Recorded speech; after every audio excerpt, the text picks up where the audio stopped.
Hi friends, నా పేరు Surendra. Welcome back to my channel. మార్కెట్‌లో గర్రని తిరుగుతున్న కొత్త అప్డేట్లు ప్లస్ ఈరోజు అర్ధరాత్రి ముచ్చట్లు. ఈ 2 కలిపి ఒకే వీడియోలో చెప్పేస్తా. మీరు చేయాల్సిందేందంటే ఒక లైక్ కొట్టి ఈ వీడియోని స్టార్ట్ చేయటం. మీరు లైక్ కొడితే వీడియో ముందుకెళ్తది. ఎంత కామెడీ అంటే అంటే చూసే మనకు అర్థమవుతుంది ఎవరు కంటెంట్ ఎక్కువ ఇచ్చారని. ఆడే వాళ్ళకి తెలుసు. అయినా గాని డిఫరెంట్‌గా ఇచ్చారంట లోపల. అది ఎలా? అసలు నేను దేని గురించి మాట్లాడుతున్నాను అనేది మీ డౌటు. యెస్. ఫస్ట్ అప్డేట్‌లు మాట్లాడుకుందాం. ప్రోమోలో చూపించాడు కదా! సో, ఎవరికి అంటే మీ కంటెంట్ ఎవరు ఎంత ఇచ్చారనే దాన్ని బట్టి 'బిగ్ బాస్' టెస్ట్ పెడితే దాంట్లో ఫస్ట్ ఆహ్, 'డిమాండ్ పవన్' గెలిచేసి కొంత అమౌంట్ ఒకరికిస్తున్నానని చెప్తాడు కదా! ఆబ్వియస్‌గా పెద్ద అమౌంట్ అనేది వాళ్ళ నలుగురిలోనే ఒకరికిస్తారు. ఎవరెవరిలో? ఇమ్ము, తనూజ, డిమాండ్ అండ్ కళ్యాణ్‌కి అక్కడ ఛాన్స్ లేదు. కళ్యాణ్ ఆల్రెడీ టాప్ 5 కాబట్టి. సో, ఇక్కడ నేనేమనుకుంటున్నానంటే, ఎందుకంటే వీళ్ళ నలుగురిలోనే ఇస్తానని నీకెట్ట తెలుసురా? వేరే వాళ్ళు కూడా ఇవ్వచ్చు కదంటే, లేదు వాళ్ళ నలుగురిలోనే ఇస్తారు. ఎందుకంటే అర్ధరాత్రి ముచ్చట్లు అందరూ కూర్చున్నప్పుడు విన్నర్ కాబోయేది మన నలుగురిలోనే ఒకరు. తనూజ, కళ్యాణ్, ఇమ్మాన్యుల్ ఆర్ నేను డిమాండ్. ఈ నలుగురిలోనే ఒకరు అవ్వాలి విన్నరు. ఈ నలుగురిలోనే ఒకరు విన్నర్ అవుతారు అంటాడు. అంటే పెద్ద అమౌంట్ ఆబ్వియస్‌గా వాళ్ళకే ఇస్తాడు. అంటే ఇక్కడ అమౌంట్ ఇన్ ది సెన్స్ ఎంత కంటెంట్ ఇచ్చారు అనే దానికి 2,50,000 ఒక బాక్స్‌లో, 2,00,000 ఒక బాక్స్‌లో, 1,50,000 ఒక బాక్స్‌లో, 1,00,000 ఒక బాక్స్‌లో, 50,000 ఒక బాక్స్‌లో, జీరో ఒక బాక్స్‌లో ఉంటదంట. ఈ 2,50,000 అనేది చివరికి అంటే ఆహ్, అప్డేట్స్ ప్రకారం 2,50,000 అనేది యునానిమస్‌గా అందరూ ఇమ్మాన్యుల్ బాగా ఆడాడని ఇమ్మాన్యుల్‌కి ఇస్తా అంటే ఇమ్మాన్యుల్ వర్త్. నిజంగా మాట్లాడితే ఈ సీజన్‌కి ఈ సీజన్ నిజంగా చాలా వరకు ఎంటర్‌టైన్ చేసిన నాట్ ఓన్లీ ఎంటర్‌టైన్‌మెంట్ గేమ్స్ కూడా ఆడాడు. ఆయన చేసిన చిన్న చిన్న పొరపాట్లు కాబట్టి పెద్ద మూల్యం చెల్లించుకున్నాడు దానికి. సో, అంత ఆట ఎప్పుడైనా ఒకటేనబ్బా! అంత ఆట ఆడినప్పుడు ఆ చిన్న పాయింట్లు కూడా అధిగమిస్తే వేరే లెవెల్‌కెళ్ళిపోద్ది. నువ్వు ఎంత ఆట ఆడినా బాగా ఇంపాక్ట్ చూపించే విషయాలు ఒక 2, 3 డౌన్ అయినాయనుకో నీ గేమ్‌నే పడదోస్తాయి. ఇమ్మాన్యుల్ విషయంలో జరిగిందది. రైట్. ఇమ్మాన్యుల్‌కి 2,50,000 తనూజాకి 2,00,000 అంటే 2,00,000 వర్త్ కంటెంట్ ఇచ్చిందని. Demand 1,50,000 worth content. Suman 1,00,000 Bharani 50,000 చివరికి సంజనకి 0 ఇస్తారంట. ఇది మ్యాటర్. అసల అసల ఏమి నవ్వాలింకా. సో, దీన్ని బేస్ చేసుకొని మళ్ళా జైలు గూడా ఓడబోతున్నారంట. జైల్‌లో గూడా సంజన గారికి కంటెంట్ ఇవ్వటానికి అక్కడ అసలు ఆమె కెప్టెన్‌గా ఉందా? సంచాలక్‌గా ఉందా? అసలు ఏమీ లేక పక్కన పెట్టి ఒక ఇన్విజిబుల్ ఇచ్చినా గాని ఆమె కంటెంట్ ఇచ్చింది. మాట్లాడకుంటా గూడా కంటెంట్ ఇచ్చిందామె. సో, ఈ స్ అసల ఎలా అంటే కంటెంట్ గురించొచ్చినప్పుడు 'సంజన' గారు కంటెంట్ ఇవ్వలేదా? ఫస్ట్ వీక్స్ మర్చిపోండి. ఫస్ట్ వీక్ సూపర్‌గా ఇచ్చిందని అందరికి తెలుసు. ఓకే. ఆమె మీదే నడిచింది గేమంతా. ఈ వీక్, ఈ వీక్ ఇంత పెద్ద గొడవ ఎవరి వల్లొచ్చింది? సంచాలక్ వల్లే గదా! మొత్తం ఎవరి చుట్టూ తిరిగింది? ఆ! సంచాలక్ వల్లే గదా! లాస్ట్ వీకు రీతు గొడవ వల్ల ఎంత ఎంత కంటెంట్ అసలు ఏకంగా గేట్స్ తీసి కమాన్ అంటే ఆమొచ్చి చెప్పటం. నేనసలు వెళ్ళనయ్యా! ఫస్ట్ నేను వెళ్ళనంటది. తర్వాత నేను వెళ్తానయ్యా అన్నట్టు అంటది. నేను రెడీ సార్ నేను వెళ్తాను తీసేయండి అంటది. అది ఇంతవరకు 'బిగ్ బాస్' చరిత్రలో ఈ కంటెంట్ ఎప్పుడైనా చూసారా? Forget about this season. ఇంతవరకు తెలుగు 'బిగ్ బాస్' సీజన్‌లో గేట్లు ఓపెన్ చేసి మీరెళ్ళండి అంటే పెద్ద పెద్ద అసలింక విన్నర్ మెటీరియల్ గూడా మోకాలు దండేసి ప్లీజ్ 'బిగ్ బాస్' అన్నోళ్ళే. నేనెళ్తాను అన్న పర్సన్ ఎవరైనా ఉన్నారా? సీజన్ అనదర్ దాన్ సంజన. సో, అది కంటెంట్ కాదా? కంటెంట్ అంటే ఆమె కావాలని క్రియేట్ చేయకపోయినా, అది క్రియేట్ చేసిన ఇంపాక్ట్ కంటెంట్ రూపంలో. ఎంత పెద్ద ఇంపాక్ట్ అది. కాదా? ఆమె ఆమె గొడవలు. ఆ! ఫస్ట్ అంటే ఇప్పుడు కొంచెం మారింది గానీ, ఇనీషియల్‌గా సంజన గారొచ్చినప్పుడు, సంజన కెప్టెన్ అయినప్పుడు, కెప్టెన్ రూమ్‌లోకి లగేజ్ దా అంటం, యారగెంట్‌గా బిహేవ్ చేయటం, యాటిట్యూడ్‌తో బిహేవ్ చేయటం నెగెటివే. నేనేం పాజిటివ్ అంటున్నా. అది నెగెటివ్ కంటెంట్ కొంచెం. అయినా అంటే whether it is positive or negative content ఎవరన్నా ఇచ్చారు అంటే అది సంజన గదా! కొంతమంది సంజన గురించి జెప్తే ఏముందండి సంజన గేమ్ అన్నట్టు మాట్లాడతారు. నాకేమనిపించిందంటే ఎవరి ఒపీనియన్ వాళ్ళది. సీజన్ 9లో సంజన గారు లేని సీజన్ 9ని నువ్వు ఊహించుకోగలవా? ఉంటారు. Impactable players not only Sanjana మిగిలినోళ్ళు కూడా కొంతమంది ఉంటారు. ఇమ్మాన్యుల్ ఉంటాడు. తనూజ కొన్ని సందర్భాల్లో ఉంటది. ఇట్లా. ఆ! బట్ అసల కంటెంట్ అంటే గుర్తు రావాలి. నేనంటుందేంటంటే టాప్ 2,50,000 ఆమెకి ఇవ్వలేదబ్బా! కానీ జీరోకి అర్హురాలా? సుమన్ శెట్టి ఆమెతో పోల్చుకున్నప్పుడు ఎక్కువ కంటెంట్ ఇచ్చాడా? భరణి ఆమెతో పోల్చుకున్నప్పుడు ఎక్కువ కంటెంట్ ఇచ్చాడా? అంటే వాళ్ళిద్దరు దీనికంటే ఎక్కువ ఉన్నారా? అది. ఇప్పుడు ఆమెకి జీరోకిచ్చి జైల్‌లో పెడితే ఇంకా వర్కౌట్ ఏం చేస్తది? జైలు నుంచి కూడా కంటెంట్ ఇస్తదామె. నుంచి కూడా కంటెంట్ ఇస్తది. దెబ్బతో టాప్ 5 సెట్ అయిపోద్ది అంతే. సో, ప్రాబబ్లీ 'బిగ్ బాస్‌కి' కూడా ఇది తెలుసేమో. సో, అందుకే సంజన గారికి కొంచెం మంచి ఎపిసోడే. ఇలా జరిగితే మాత్రం. ఇలా జరిగితే అయ్యో పాపం నెగెటివ్ అని అనుకోవడానికి లేదు. ఎందుకంటే ఇటువంటియే మనిషిని లేపేది. అంటే నెగెటివ్‌లో పాజిటివ్ అనమాట ఇది. ఆ! సో, ఖచ్చితంగా ఈ ఒక్క యాక్ట్‌తో సంజన గారు పడేలమని చెప్పి టాప్ 5లో కూర్చుంటారు అనిపిస్తుంది నాకు. ఇది వచ్చిన లీక్డ్ అప్డేట్స్ నిజమైతే. ఇంకోటి 'భరణి' గారు ఇంతవరకు కెప్టెన్ కాలేదు కాబట్టి చాలా సీజన్స్‌లో మనం చూసాం. కెప్టెన్ కానోళ్ళని లాస్ట్ వీక్ కెప్టెన్ చేస్తారు. ఆ కోరిక తీరుస్తారు. 'అమర్‌దీప్‌కి' తీర్చినట్టు అట్లా. సో, అతనికి గూడా అంటే ఇమ్యూనిటీ ఉండదు. నామినేషన్‌లో ఉంటాడు గానీ కెప్టెన్ అదొకటి. ఇవి ఏది లీక్డ్ అప్డేట్స్. మొత్తానికి జైలుకి పంపిస్తున్నారు. 0 ఇచ్చి. రైట్. ఇక అర్ధరాత్రి ముచ్చట్లోకెళ్దాం. లైక్ కొట్టారు గదా! ఓకే. డన్. అంటే వీడియోస్ నచ్చుతుంటే మాత్రం లైక్ కొట్టండి. యాహ్! ఇక్కడ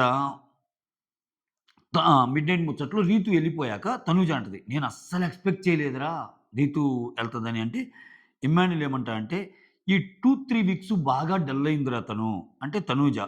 "గేమ్ ఆడటానికి లాస్ట్ దాకా ఆహ్, పుష్ చేసుకుంటున్నట్టు అనిపిచ్చింది. అంటే గేమ్ ఆడటానికి అంత ఎంతు చూపియలేదు. లాస్ట్ దాకా పుష్ చేసుకుంటా వచ్చిందేమో అన్నట్టు అనిపిచ్చింది."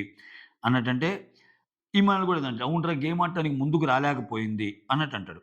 ఆ తర్వాత ఇమ్మానుయేల్ "ఈ 1 వీక్ కొట్టుకోవటమే ఉంటదేమోరా" అన్నట్టంటాడు.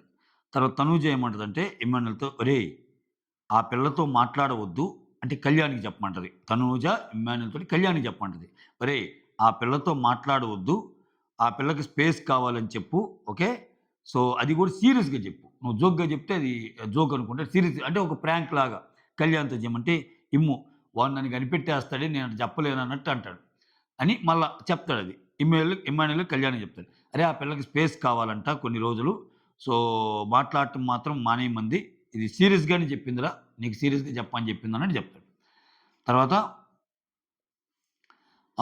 తనూజ వచ్చి కిచెన్‌లో "నా కప్పేది" అన్నట్టు అడిగితే కళ్యాణ్ ఏమంటాడంటే, సంజన గారికి అడగలేదేమో అన్నట్టు ఇంకా అన్నట్టు. ఎందుకంటే డిష్ వాషింగ్ అంతా ఆమె గదా! తనూజ "ఎందుకు సంజన గారు ఎవరి కప్పు కడగలేదు" అన్నట్టంది. ఇది ఎక్స్‌పెక్టెడేలే. ఎందుకంటే అంతకు ముందే సంజన గారి మీద కోపం ఉంటదిగా. సంజన గారు ఒక మాట అన్నారుగా. ఆ! అనవసరం లేని చోటు కూడా వచ్చి క్రియేట్ చేస్తది కంటెంట్ కోసమని. ఆ తర్వాత ఇమ్మాన్యుయలొచ్చి ఎవరి కప్పు కడగలేదామె అన్నట్టు అంటుంటాడు. ఆ తర్వాత ఇక్కడ కాఫీ విత్ పిజ్జా ఆ వచ్చిన పిజ్జాలన్నీ కూర్చోబెట్టి ఎంజాయ్ చేస్తా ఉంటారు పిజ్జా తింటా. ఈలోపు ఆమెకి మొహానికి ఏదో ఫేస్ ప్యాక్ ఏసుకొని ఉంటది సంజన గారు. ప్రాబబ్లీ ఇది అయిపోయాక గడుగుదాం అనుకుందో ఏమో! ఆ! లేకపోతే మనకు చూపించిన గొడవ ఏమన్నా అయిందో లేకపోతే దీనికి గూడా కడగలేదనే దాని మీద గొడవ ఏం జరగలేదనుకుంటాలే. జస్ట్ అది కన్వర్జేషన్ అంతే. ఆ! పిజ్జా తింటా ఎంజాయ్ చేస్తా ఉంటారు. ఇక్కడ డిమాన్ ఏమంటాడంటే అందరూ కూర్చుంటారు ఏడుగురు. డిమాన్ ఏమన్ ఆ! అహా! లేదు లేదు. ఇక్కడ పిజ్జా వస్తే పిజ్జా తింటుంటారు. దానికంటే ముందు ఈళ్ళు నలుగురు మాట్లాడుకుంటుంటారు. డిమాన్, ఇమ్మాన్యుయల్, తనూజ ఇలా ముగ్గురుంటారు. కళ్యాణ్ ఉన్నాడక్కడ. అక్కడ డిమాన్ ఏమంటాడంటే మన నలుగురిలో ఎవరో ఒకరు కప్పు కొడతారు. ఓకే. తనూజ, కళ్యాణ్, ఇమ్మాన్యుయల్ అన్న, డిమాన్. మన నలుగురిలోనే ఒకరు కప్పు కొడతారన్నట్టు. కాన్ఫిడెన్స్ వచ్చేసింది డిమాన్‌కి కప్పు దాకా ఎళ్ళిపోయాడు. కప్పు దాకా ఎళ్ళిపోయాడు. But is a good player. Yeah! నాకైతే నచ్చుతాడు డిమాన్. కానీ నిజంగా ఆయనకి కప్పు కొట్టే ఛాన్స్ ఉందా అంటే సెల్ఫ్ అసెస్మెంట్ చేసుకుంటే కొంచెం కష్టమే. రియాలిటీ చెక్ చేసుకోవాలిగా అది. ఆ తర్వాత ఇమ్మాన్యుయల్. అరే! ఎవరు కొట్టినా హ్యాపీరా. ఎవరు కొట్టినా హ్యాపీ. ఇన్నాళ్ళు కష్టపడ్డందుకు ఇన్నాళ్ళు కష్టపడ్డందుకు అనుకున్న వాళ్ళు టాప్ 5లో ఉంటే బాగుండేది. నేను రీతు ఉంటదనుకున్నా అన్నాడు. ఇక్కడ కొంచెం డీకోడ్ చేస్తే నేను థంబ్‌నెయిల్‌లో పెట్టలేదు గానీ ఇమ్మాన్యుయల్ అన్న మాటలేంటంటే ఇప్పుడు ఆయనేమన్నాడు, "మన నలుగురం ఉంటాం. మన నలుగురిలోని కప్పు కొడతామంటే కళ్యాణ్, తనూజ, ఇమ్మాన్యుయల్, డిమాండ్ పవర్. ఈళ్ళు నలుగురు బాగా ఆడతారని ఈళ్ళనుకున్నారు. అనుకోని మనం అనుకున్నోళ్ళు బాగా కష్టపడినోళ్ళు ఉంటే బాగుండేది. రీతు గూడా ఉంటదనుకున్నా అంటే ఆమెతో కలిపి ఐదుగురవుతారింక. ఈళ్ళ నలుగురు ప్లస్ ఆమె. ఇంక సంజన గారు అంటే రీతు, సంజనాల్లో రీతు సేవయితే అది మంచిగుండేదన్నట్టు ఇమ్మాన్యుయల్ థాట్ ప్రాసెస్ అనుకుంటున్నా నేను. సో, అది అంటే ఇమ్మాన్యుల్‌కి తెలుసు గదా! సంజన ఏ గేమ్ ఆడింది. ఎందుకంటే ఒకసారి అంటాడు. ఇక్కడ మొత్తం మీద నాకు నచ్చిన గేమ్ ఎవరిదన్నా అంటే సంజనాదే. అసలు నేను సంజన గేమ్‌కి పెద్ద ఫ్యాన్‌ని. ఆ! అసలు ఆమె ఏం చేస్తదని చూసేవాడిని ప్రతిరోజు. ప్రతిరోజు కంటెంట్ ఇచ్చేది. ఇన్ని చెప్తాడు. ఇన్ని చెప్పాక సరే ఏంటో ఇయన్నీ చెప్పామనుకో, లేదండి మీరు బ్యాట్ చేయటానికి ఎందుకు మనకేం పని? నేను ఇమ్మాన్యుల్‌ని పొగిడిన వీడియోలు కొల్లలుంటాయి చూడండి. కొల్లలు. అసలా ఒకానొక టైంలో ఇమ్మాన్యుల్ విన్నర్ గావాలి. విన్నర్ గేమ్ ఆడుతున్నాడు అనుకునేవాడిని. అని చెప్తా ఉండేవాడిని ఫ్రీక్వెంట్‌గా నేను. సో, ఇక్కడ ఈ మాట అనటం వెనకాల దాని ఉద్దేశ్యం చెప్తున్నా అంతే. మీరు అది అర్థం చేసుకోండి. అంతేగాని సంజనాకు పాజిటివ్‌గా చెప్తే సంజన ఫ్యాను, ఇమ్మూకి కొంచెం తగ్గినప్పుడు తగ్గి చెప్పిన అక్కడంతా రియాలిటీయే నేను చెప్తుంది. జరిగిందే చెప్తున్నా. ఓకే. సో, ఎవరు కొట్టినా హ్యాపీయే. ఇన్నాళ్ళు కష్టపడ్డందుకు, ఇన్నాళ్ళు కష్టపడి ఆడినందుకు అనుకున్న వాళ్ళు టాప్ 5లో ఉంటే బాగుండేది. నేను రీతు ఉంటదనుకున్నా. ఈ రెండిటిని చూస్తే అదే గదా! రీతు టాప్ 5లో ఉండాలి అన్నట్టు. ఆ! ఆ తర్వాత ఇక్కడ ఇక్కడ చిట్టీలు రాస్తారు గదా! ఎవరి గురించి ఏమేమి రాశారో, ఇప్పుడు 'నాగార్జున సార్' ఆడిస్తారు గదా! దాంట్లో ఎవరి గురించి ఏమేమి రాశారో ఇమ్మానుయేల్ ఎక్స్‌ప్లెయిన్ జేస్తాడు. ఇమ్మానుయేల్ ఏం చేస్తాడు, 'తనూజ గురించి నేను చాలా మంచిగా రాశానురా. తనూజ అంటే నాకు చాలా ఇష్టం. ఓకే. అందుకే తనేమన్నా హర్ట్ అవుతాను. హర్ట్ హర్ట్ తనేమన్నా హార్ట్‌కి తీసుకొని ఫీల్ అవుతాను. సో, ఆ ఫీల్ అవ్వటం నాకు నచ్చదు. హ్మ్. అందుకే ఐ లైక్ హర్ అన్నట్టు. మంచిగానే చెప్పానురా తనుజ గురించి. డెమాన్ గురించి రాయమంటే రీతుతో గొడవలు పడతా ఉంటాడు. ఆ! అన్నట్టు చెప్పాను. రీతు గురించి అడిగితేనేమో ఇది పవన్ గాడితో గొడవలు పడిద్దని జెప్పాను. సో, అని ఒక్కొక్కరి గురించి చెప్తుంటే తనూజ ఉండి సారీ టు ఇంటరప్ట్ యూరా. అరే! నేను నీకు ఏ యాంగిల్‌లో నేను నిన్నలా అన్నానని అనిపించిందిరా అని కళ్యాణ్ అడుగుతుంటది. కళ్యాణ్ ఎంటర్ అవుతాడు. అంటే కళ్యాణ్ చెప్తాడు గదా! ఆ కోపం గురించి తనూజ అంటదేమోననుకోని అంటాడు గదా! సో, నేనెందుకన్నానురా? నేనెందుకు అంటాననుకున్నావురా నీకు కోపమని అన్నట్టంటే ఇమ్మాన్యుల్ అంటాడు. "ఏయ్! నువ్వు కోపమని ఫ్రెండ్లీగా చెప్తుంటావు గదే! కోపం తగ్గించుకో అని కళ్యాణ్‌కి. అందుకని వాడు నువ్వే రాసి ఉండొచ్చు అది అనుకున్నాడని" చెప్తాడు. ఆ తర్వాత ఇమ్మాన్యుల్ కళ్యాణ్ టాపిక్ కళ్యాణ్ గురించి నీకేందిరా అంటే, కళ్యాణ్‌లో నాకు నచ్చనిది ఏమీ లేదని జెప్పాను. అసలంటే అన్నీ నచ్చినియి అని జెప్పి కళ్యాణ్ గురించి చెప్పాను అన్నట్టు కళ్యాణ్ గురించి చెప్తాడు. ఇది ఆహ్, చెప్పేది. ఆ తర్వాత ఇంక పెద్దగా ఏం జరగల. ఆ తర్వాత పిజ్జా తింటారనమాట. పిజ్జా తింటా మాట్లాడుకుంటా ఉంటే డిమాన్ ఏదో అడుగుతాడు. ఆ మిగిలిన ఎగ్స్ ఉన్నాయి గదా! అవి ఏం చేయాలంటే నీకెందుకు చెప్పాలిరా అని తమాషాగా తనూజ మాట్లాడిద్ది. "రేయ్! డిమాన్‌ని బాధ పెట్టకండి. డిమాన్‌ని బాధ పెట్టకుండా బాగా చూసుకోమని చెప్పి రీతు చెప్పెళ్ళింది" అన్నట్టు భరణి గారంటారు. సో, అది మ్యాటర్. ఆ తర్వాత సుమనొచ్చి కిచెన్‌లో ఏదో ఆకలేస్తే పిజ్జా వచ్చింది గదా! ఆకలేస్తే ఆయన ఆకలేసి అడగలేదనుకుంటా. "అన్న నువ్వు తినొచ్చు గదన్నా! అడగొచ్చు గదంటే" "మళ్ళా మీరందరూ తినటం లేదు గదా! మీరందరూ కామ్‌గున్నప్పుడు నేనొక్కడిని అడిగితే ఏమనుకుంటారో ఏమో" ఆయనంటే "మిగిలినోళ్ళతో వద్దన్నా నీకు ఆకలేస్తే అడిగి తినేసేయి" అన్నట్టు ఇమ్మాన్యుల్ చెప్తుంటాడు. అదొక డిస్కషన్ జరిగింది కిచెన్‌లో. ఇంకా అంతే. ఇవి మ్యాటరు. మొత్తానికి మాత్రం రేపు ఏం జరిగిద్దో చూడాలి. That's all. Thank you so much. Signing off me Surendra.